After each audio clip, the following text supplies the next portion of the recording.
ঝড়ের তাণ্ডব আর ঝুম বর্ষাকে সর্বে সর্বা বিদায় জানিয়ে খুব ভোরেই সূর্য উঁকি দিয়েছে পূর্ব আকাশে। সেই শুরুর দিনের মতোই নিরিবিলি নিস্তব্ধ শুনশান পরিবেশ। তের কাছে অবশ্যই পরিবেশ এই আবহাওয়া নতুন কিছু নয়, তবে আজ এই নিস্তব্ধতার সাথে প্রথমবার নতুন করে যা যোগ হয়েছে তা হলো চন্দন কাঠের মন মাতানো সেই পুরুষালী সুঘ্রাণ। বিছানা, বালিশ, কুশন, কমফোর্টার সবকিছুই বেশ স্নিগ্ধ লাগছে এই স্যান্ডেলউড পারফিউমের সৌরভে।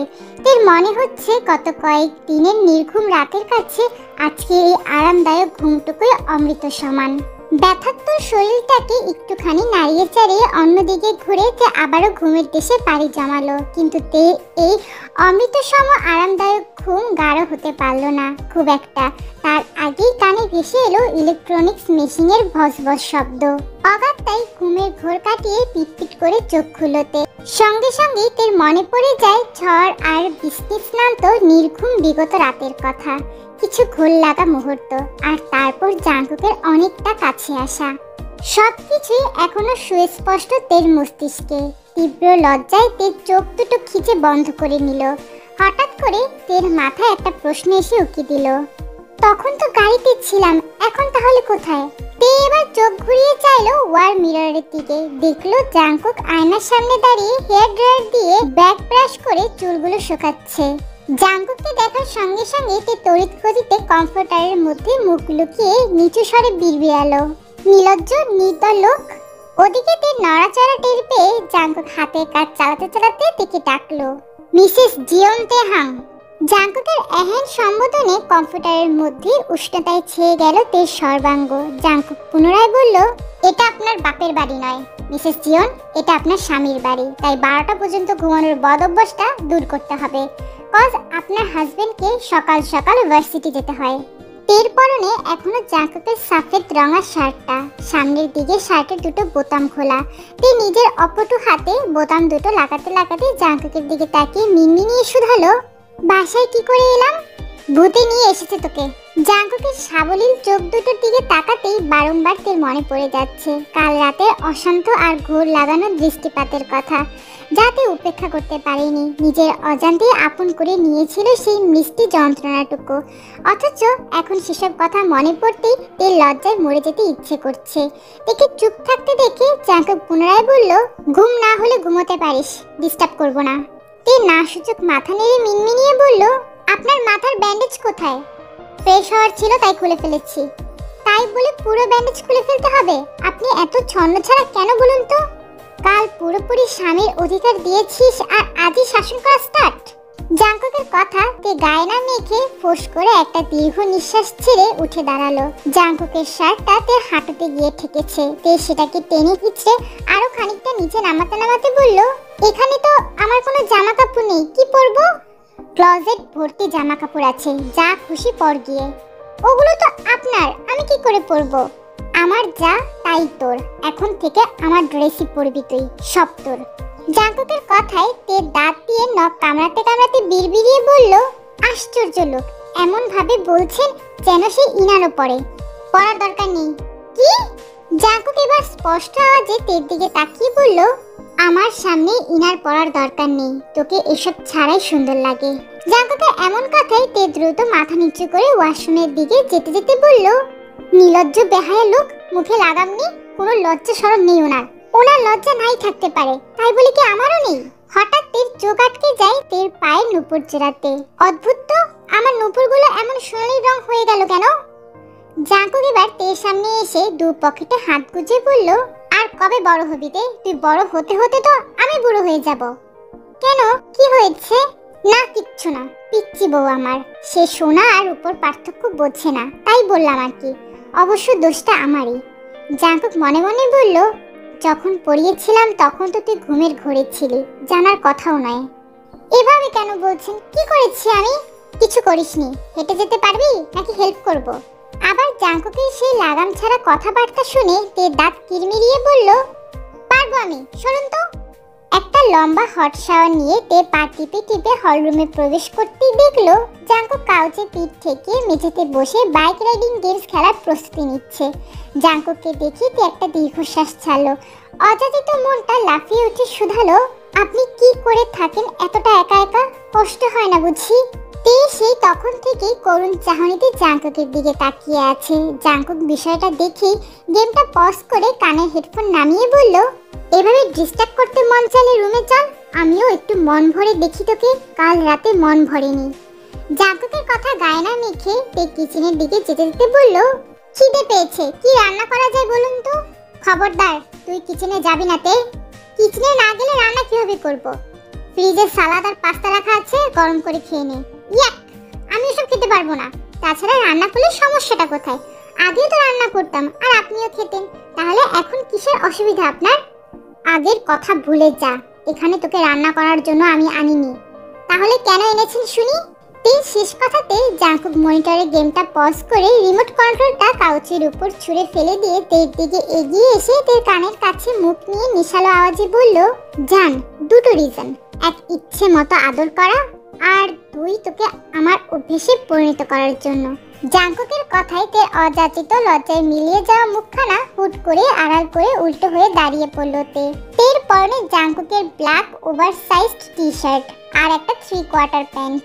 জাংকুকের 3/4 তের ফুল প্যান্টে পরিণত হয়েছে। তেকে দেখতে বেশ কিউট লাগছে। জাংকুক তের আগাগোড়া পরখ করে তের কানের কাছে মুখ নিয়ে হিসিয়ে বলে ওঠে, আমার ড্রেসে তোকে মারাত্মক লাগছে হার্টবিট। এখন থেকে আমার সামনে অন্য কিচ্ছু পরার দরকার নেই। অন্য কিচ্ছু পরার দরকার নেই মানে? তে কি এখন সারা জীবন এসব দানবীয় সাইজের পোশাক আশাক পরে ঘুরে বেড়াবে নাকি? আশ্চর্য! কথাটা ভেবেই তে বিরক্ত লাগছে। পেছনে ঘুরে জাংকুককে হালকা ধাক্কা মেরে সরিয়ে দিয়ে বলল, খিদে পেয়েছে তো আমার, আমি সালাদ খেতে পারবো না, অন্য কিছুর ব্যবস্থা করুন। আমি রান্না টান্না করতে পারি না। কি খাবি বল, অর্ডার করে দিচ্ছি। তার আগে এদিকে আসুন। সিরিয়াসলি তে, তুই আমাকে কাছে ডাকছিস? তাহলে কাল রাতে এত কানাকাটি করার কি মানে ছিল? আবারও সেই ভুলভাল কথা টানছে জাংকুক। এই লোকের মাথায় কি আর কিচ্ছু নেই নাকি? ভেবে পায় না তে। তে এবার নিজেই উঠে এসে অনেকটা অধিকার খাটিয়ে তের হাত দিয়ে জাংকুকের পুরুষালী হাত টেনে জাংকুককে কাউচের উপর বসিয়ে দিল। জাংকুকও বাধা দিল না, উল্টে কাউচে গা এলিয়ে দিয়ে তেকে নিজের কোলে বসিয়ে নরম সুরে বলল, এখানে কেন জান? তে জাংকুকের ক্ষতস্থানে আলতো হাত বুলিয়ে বলল, আপনার এখন হসপিটালের বেডে শুয়ে শুয়ে ফ্রুটস খাওয়া উচিত। তা না করে আপনি আমাকে কথা দিয়ে পিঞ্চ করছেন। কতটা গভীর ক্ষত হয়েছে একবারও খেয়াল করেছেন? কতবার বলেছি তোকে আমাকে তুমি করে বলবি, কথা শুনিস না কেন? পারবো না, আমার ভীষণ লজ্জা লাগে। জাংকুক পাকা হেসে বলল, এখনো লজ্জা লাগে জান? ইস, এই লোকটাকে যে তুই কিভাবে বোঝাবে? কাল রাতের কথা উঠলেই যে কান দিয়ে ধোঁয়া বের হয় তের। ভীষণ লজ্জায় শিহরণ জেগে ওঠে ক্ষুদ্র নারী দেহের রঞ্চে রঞ্চে। সেই শিহরণে কেঁপে ওঠে অষ্টাদশী হৃদয় মন সবকিছু। হৃদয়ের সাথে কম্পিত হয় ধনুকের মতো বাঁকানো নারীর শরীরটাও। পর মুহূর্তেই তে নিজেকে সামলে নেয়। শখের পুরুষের সে শিহরণ জাগানো প্রথম ছোঁয়াকে পুরোপুরি মাথা থেকে সরিয়ে মনের মাঝে জেঁকে বসে জাংকুকের প্রতি এক টুকরো ব্যথাত্তর ভালোবাসা। তের বারবার মনে হতে থাকে, কেন আপনি এতটা একা জীবন জাংকুক? আপনার জীবনটা অন্য সবার মতো স্বাভাবিক নয় কেন? এতগুলো বছর কি করেই বা একা একা বেঁচে আছেন আপনি? আমি কি আপনার জীবনের এই একাকিত্বটা আদৌ দূর করতে পারবো কোনোদিন? কি ভাবছিস? তে এদিক ওদিক মাথা নাড়িয়ে জাংকুকের কোল থেকে নেমে টেবিল থেকে ফার্স্ট এইড বক্স হাতে নিয়ে জাংকুকের পাশে এসে বসলো। অ্যাক্সিডেন্ট কিভাবে করলে? সেদিন তোর মায়ের বাসা থেকে বেরিয়ে বাইক রাইডিং এ গিয়েছিলাম, ইম্পর্টেন্ট ম্যাচ ছিল, তাই না করতে পারিনি। হয়তো মেন্টালি ডিস্ট্র্যাক্ট ছিলাম, তাই নিজের উপর কন্ট্রোল ছিল না। আপনার রাগটাকে ভীষণ ভয় হয় আমার। কোনোদিন যদি তে কথা শেষ করতে পারলো না, তার আগেই জাংকুক থেকে টেনে নিজের বুকের উপর ফেলে হিসিয়ে বলল, নিজের হার্টবিটকে কেউ আঘাত করে? তাহলে নিজেকে কেন করছেন? আপনি একটুখানি ব্যথা পেলে আমারও তো কষ্ট হয়। তের কথায় জাংকুক চোখ বন্ধ করে ভাবতে লাগলো, শেষ কবে, কোথায়, কখন ওকে কেউ এভাবে বলেছে? জাংকুকের ক্ষত, জাংকুকের ব্যথা নিয়ে ভেবেছে, ওকে একটু আপন করে আগলে রেখেছে। জাংকুকের মনে নেই, তাই বোধ হয় এই জীবনে প্রথম যে জাংকুককে অদৃশ্য মায়ার বাঁধনে বেঁধেছে। আজ জাংকুকের অশান্ত হৃদয়টা তৃপ্তির ঢেকুর তুলে বলছে, এত বছরের অপেক্ষা খুব একটা কষ্টের ছিল না তে। এখন তো সেসব মুহূর্ত শুধু স্মৃতি মাত্র। আমার তে এখন আমার বুকেই আছে, আর কখনো কেউ এই দূরত্ব বাড়াতে পারবে না। তোর আমার মাঝে যদি কেউ দুঃস্বপ্ন চলে আসে, তবে পাখিদের মতো আমার আসল পৈশাচিক রূপটা স্বচক্ষে দেখতে হবে তার, আর মেবি লাইফটাও দিয়ে দিতে হতে পারে। হু নোস। ইজি চেয়ারে নরম গদিতে বসে গভীর চিন্তাগ্রস্ত জিন মনে মনে কষছেন একের পর এক ছক। তার ছোট্ট মেয়েকে যে জীবন জাগক নিয়ে গেছে তা বুঝতে বাকি নেই সুকৌশলী মস্তিষ্কের কিম জিনের। কিন্তু জিন তো নিজেও চুপচাপ বসে থাকার মানুষ নয়, কৌশলে কিভাবে চেকমেট দিতে হয় সেটা তারও জানা। তাছাড়া জিনের কাছে সব থেকে বড় হলো সমাজ, নিজের মান সম্মান। জাঙ্কুক সমাজের পরোয়া না করলেও জিনের কাছে সমাজই সব। তাই তো জাঙ্কুক আর জিনের মধ্যে এই দীর্ঘ স্নায়ুযুদ্ধ। আমেরিকায় তোমাদের রেজিস্ট্রি হয়েছে, বাংলাদেশে তো নয়। এখন আমিও যদি তোমার মতো কৌশলে চলি, তাহলে কি করবে তুমি জিয়ন জাঙ্কুক? বেশ অনেকক্ষণ ধরে ভাবতে ভাবতেই কিঞ্চিত হেসে বিড়বিড়ালো কিম জিন। আজ সারাদিন তের ভীষণ মন খারাপ। জাঙ্কুকের প্রণয়ের টানে তে তো চলে এসেছে জাঙ্কুকের কাছে, কিন্তু মা আর আপার কথা মনে পড়তে যে হৃদয়টা খামচে উঠেছে তে দুদিন ধরে নেই। কি করছে মা আর আপা? তেকে কি তারা খুঁজেছিল? এই চুপসে থাকা মলিন মুখটা দেখে জাঙ্কুক বিষয়টা আঁচ করতে পেরেছে ঠিকই, কিন্তু জাঙ্কুকের যে কিছু করার নেই। একে যেতে দিলে জাঙ্কুক নিজেই বাঁচবে না। এই যে জাঙ্কুকের অস্তিত্ব। নিজের গেমিং মনিটরের পাশে এত বড় একটা টিভি সেট করতে দেখে তে শুধালো, এটা কেন এনেছেন? বউয়ের আঁচল ধরে বসে থাকার টাইম নেই আমার, তাই সময় কাটানোর জন্য এনে দিয়েছি। আমি যখন থাকবো না তখন বসে বসে নেটফ্লিক্স দেখবি। সময় যখন নেই তাহলে অমন মাঝরাতে রাস্তা থেকে নিয়ে এলেন কেন? থাকতে পারছিলাম না তাই। তোকে দেখতে ইচ্ছে করলে হাজারো ব্যস্ততা পায়ে ঠেলে দিতে পারি আমি, তাই আমার ফিলিংস নিয়ে তোকে এত ভাবতে হবে না। তুই কেন বাংলার পাঁচের মতো মুখ বানিয়ে রেখেছিস সেটা নিয়ে ভাবতে আর জবাব দিল না। এমনিতেই মনটা বিষিয়ে আছে। তে গট গট পায়ে সিঁড়ি ডিঙিয়ে দোতলায় চলে গেল। তবে এবার আর জাঙ্কুকের রুমে নয়, তে নিজের জন্য বরাদ্দ করা আগের রুমটায় গিয়ে বিছানায় গা এলিয়ে দিতে নিঃশব্দে তলিয়ে গেল ঘুমের দেশে। তে অন্য রুমে গিয়ে ঘুমিয়েছে। ব্যাপারটা নজরে আসতেই জাঙ্কুকের তীক্ষ্ণ চোয়ালটা শক্ত হয়ে উঠল। আচমকা রক্ত টকবগিয়ে উঠল ধমনীর শিরায় শিরায়। এমনিতেই তের বিষণ্ণ মুখ আর উদাসীনতায় জাঙ্কুকের মেজাজটা বিগড়েছিল, তার উপর তের এমন কাণ্ড। জাঙ্কুকের শক্ত পোক্ত চওড়া বক্ষ ছাড়া তে যে অন্য কোথাও মুখ ডাবিয়ে ঘুমাবে সেটা বোধহয় জাঙ্কুক কল্পনাতেও ভাবতে চায় না। একটা আক্রোশ নিয়ে জাঙ্কুক তে রুমের দিকে পা বাড়াতেই ঘুমন্ত থেকে দেখা মাত্রই পা দুটো সহসা স্থির হয়ে গেল। সেই সাথে মস্তিষ্কের জ্বলন্ত ক্রোধে ফাটি পড়ল তৎক্ষণাৎ। খানিকক্ষণ তে নিষ্পাপ ঘুমন্ত মুখটার দিকে তাকিয়ে জাঙ্কুক থেকে দু হাতে তুলে নিয়ে নিজের রুমের দিকে ফিরে যেতে যেতে হিসিয়ে বলল, তোর ঘুম তোকে বাঁচিয়ে দিল তে, নয়তো আজ আমি তোর ঠিক কি হাল করতাম সেটা আমি নিজেও জানি না। আজ তুই টের পেতি জিয়ন জাঙ্কুকের রোমান্স আদতে কতটা মারাত্মক। যেটা সহ্য করতে পারবি না তার জন্য উইশ করিস না হার্টবিট, কষ্টটা তোরই হবে। আমার ঘুম পড়ি, উঠে পড়ো। ঘুমের মধ্যে কারো তপ্ত নিঃশ্বাস আর আলতো ঠোঁটের পরশ ক্রমাগতই তের কানে গলায় এসে স্পর্শ করছে। তে ঘুমের মধ্যে বুঝতে পারছে এটা আর কেউ নয়, তার স্বামী জিয়ন জাঙ্কুক। জাঙ্কুকের এহেন নেশালো ধরানো স্পর্শে তের ঘুম ছুটে গেল। তে চট করে চোখ খুলে সিলিং ফ্যানের দিকে তাকিয়ে প্রশ্ন ছুড়ল, কি বললেন? আবার বলুন। বলেছি অনেক ঘুম হয়েছে, এবার উঠে পড়ো, বের হব। এত রাতে কোথায় যাব? জাঙ্কুক থেকে বাচ্চাদের মতো কোলে নিয়ে বাইকের দিকে এগোতে এগোতে বলল, আমি যেখানে নিয়ে যাব, যেদিকে নিয়ে যাব, যে দেশে নিয়ে যাব, ইভেন মরতে নিয়ে গেলেও সেখানে চুপচাপ যাবি তুই, without any question or any doubt. তে জাঙ্কুকের কাঁধের উপর মাথাটা এলিয়ে দিয়ে মনে মনে বলল, করব না, কখনো কোনো প্রশ্ন করব না, যেখানে খুশি নিয়ে যাও, শুধু এভাবেই নিজের বুকের মাঝে আগলে রেখো। আমি চোখ বন্ধ করে অনুসরণ করব তোমায়, even without any question or any doubt. ঘন্টা খানিকের রাইডিং এর পর বাইক এসে থামলো একটা পাহাড়ি রিসর্টের সামনে। সুউচ্চ পাহাড়ের চূড়ায় তার অবস্থান। অন্য দিক থেকে গেলে সোজা রিসর্টের গেটে যাওয়া যেত, কিন্তু জাঙ্কুক যে কেন এতখানি ঘুরে থেকে নিয়ে আসলো তে বুঝতে পারছে না। এখানে কেন নিয়ে এলেন? এখান থেকে হেঁটে হেঁটে অত উপরে উঠতে গেলে তো চান বেরিয়ে যাবে, আমি পারবো না। তোকে উঠতে বলেছি আমি। তাহলে? জাঙ্কুক চট করে তেকে কোলে তুলে নিল। জাঙ্কুকের এমন কাজে তের চোখ কপালে। নিজের শক্ত হাতে জাঙ্কুকের গলা জড়িয়ে জিভ দিয়ে অধর ভিজিয়ে কম্পিত কণ্ঠে বলল, এ কি, এভাবে কোলে নিয়ে অত উপরে উঠবেন? এটা রিস্ক হয়ে যাচ্ছে না? না মানে এধার ওধার হলে যদি কিছু হয়ে মরলে দুজন একসাথে মরবো, আর কোনো আফসোস থাকবে না, সেটাই ভালো নয় কি? কিন্তু আপনার তো আমাকে নিয়ে উঠতে কষ্ট হবে। আমি তোকে একবারও বলেছি তোকে কোলে নিয়ে উপরে উঠতে আমার কষ্ট হবে? জাঙ্কুকের কথায় তে না সুযোগ মাথা নাড়লো। তাহলে বেশি বোঝা বন্ধ কর, না হলে মার খাবি। মার খাবার কথা শুনে তের খারাপ লাগলো। আগে যা ছিল ছিল, এখন তো জাঙ্কুক তের স্বামী। অভিমানে তে আর কোনো কথা না বলে চুপচাপ রইলো। জাঙ্কুক যখন পাহাড়ের চূড়ায় এসে তেকে কোল থেকে নামিয়ে দেয় তখনও ভোরের আলো ফোটেনি।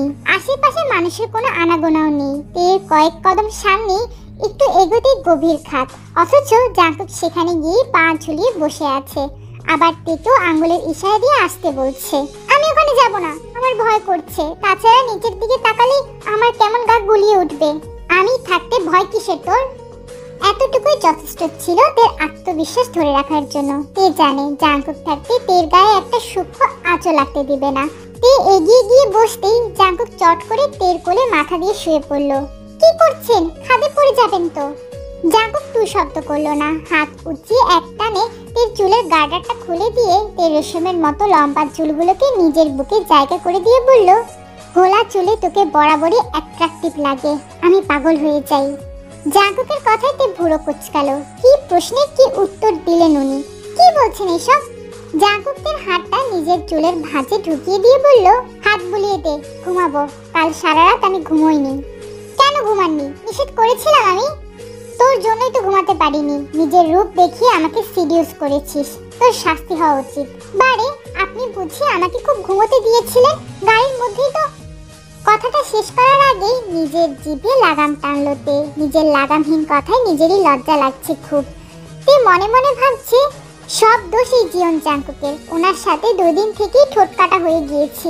ভবিষ্যতে যে আরো কত অভ্যাস জুটিয়ে ফেলবে কে জানে। কিন্তু এখন কি করি? অগাত্তাই তে কথা অন্যদিকে ঘুরিয়ে নরম সুরে জাঙ্কুককে বলল, ঘুমাবেন যখন বাড়িতে ঘুমালেই তো পারতেন। কষ্ট করে এত দূর রাইড করে আসার কি দরকার ছিল শুনি? কেন নিয়ে এসেছি সেটা একটু পরেই বুঝতে পারবি। জাঙ্কুক ঘুমিয়েছে অনেকক্ষণ। তে জাঙ্কুকের মাথায় হাত বুলিয়ে দিচ্ছে এখনো, আর মনে মনে বলছে, আগে আপনার চোখের দিকে তাকাতেও ভয় করতো। আমার মনে হতো ওই বুঝি ভাষা ভাষা চোখ দুটো দিয়ে আমাকে গিলে খাবেন। অথচ দেখুন এখন পুরো দুনিয়ার আড়ালে কতটা আয়েশ করি না ঘুমিয়ে আছেন আপনি আমার কোলে। আর আমাকে দেখুন কতটা নিঃসংকোচে আপনার মাথায় হাত বুলিয়ে দিচ্ছি। কেনই বা দেব না বলুন তো? আমি যে আপনাকে ভালোবেসে ফেলেছি, আপনি কি তা জানেন? তের মন গহীনের হাজারো স্বীকারোক্তি তখনই থেমে যায় যখন তে দেখতে পায় চোখের সামনে আকাশে কুসুম রাঙা সূর্যের উদয় হচ্ছে। এই চরম উৎকণ্ঠা দমাতে না পেরে 2 হাতে ঘুমন্ত জাঙ্কুকের চুল খামচে ধরে খুশিতে চিৎকার করে উঠল তে। হঠাৎ করে চুলে বেশ জোরালো রকমের টান পড়ায় আচমকা লাফিয়ে উঠে চিৎকাররত তের দিকে তাকিয়ে জাঙ্কুক উদ্বিগ্ন কণ্ঠে শুধালো, কি হয়েছে? তে খুশিতে টলমল চোখে আঙ্গুল উঁচিয়ে জাঙ্কুককে সূর্যোদয় দেখালো। জাঙ্কুক একবার সেদিকে তাকিয়ে তের দিকে তাকালো, যে এই মুহূর্তে মুগ্ধ নয়নে সোনালী সূর্যের আগমন দেখছে। তেকে দেখতে দেখতে জাঙ্কুক মনে মনে বলল, আমার চাঁদ সূর্য দুটোই তোর মাঝে নিবদ্ধতে, তোর মাঝে আমার উদীয়মান, আবার তোর মাঝে আমার অস্ত যাওয়া। আমি কেবল মুগ্ধ নয়নে দেখি আর ভাবি কি অপরূপ দৃশ্য। জাঙ্কুক সেই থেকে তের দিকে তাকিয়ে বিষয়টাতে লক্ষ্য করতেই বলল, কি দেখছেন এমন করে? আমার সূর্যোদয়। পুরো দৃশ্যটা উপভোগ করার আগেই জাঙ্কুক থেকে টেনে টুনে কটেজে নিয়ে এসেছে। তবুও তে কটেজের জানলা দিয়ে সূর্যোদয়ের দৃশ্য দেখছে। নির্দয় জাঙ্কুকের এবার আর এটা সহ্য হলো না। জাঙ্কুক কোনোরূপ আওয়াজ না করেই এগিয়ে এসে হাট করে জানলাটা বন্ধ করে দিল। কি সমস্যা? আমার এই টি শার্টটা তোর পরনে বিশ্রী লাগছে, তুই খুলে ফেলি। কেন? আপনি তো কাল বললেন যে আপনার জামা কাপড়ে আমাকে মারাত্মক লাগে।